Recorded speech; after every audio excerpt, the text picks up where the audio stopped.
পাকিস্তান যুদ্ধবিরতি নিয়ে মার্কিন প্রেসিডেন্ট ডোনাল্ড ট্রাম্পের মধ্যস্থতার দাবি স্পষ্টভাবে খারিজ করলেন ভারতের বিদেশ মন্ত্রী এস জয়শঙ্কর। তিনি বলেন, যুদ্ধবিরতি সম্পূর্ণভাবে ভারত ও পাকিস্তানের মধ্যে দ্বিপাক্ষিক আলোচনা থেকে এসেছে। এর সঙ্গে আমেরিকার কোনো ভূমিকা নেই।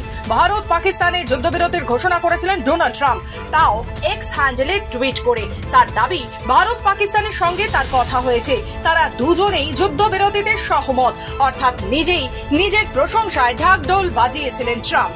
যদিও সেই দাবি খারিজ করলেন ভারতের বিদেশ মন্ত্রী এস জয়শঙ্কর।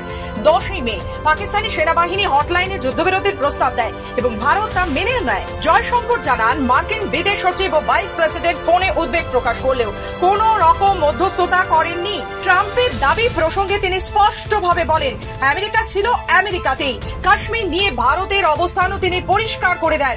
কাশ্মীর ভারতের অঙ্গ, এই নিয়ে আলোচনা নয়, অবৈধ দখল ছাড়ার প্রশ্ন রয়েছে। ব্যুরো রিপোর্ট, খবর বাংলা।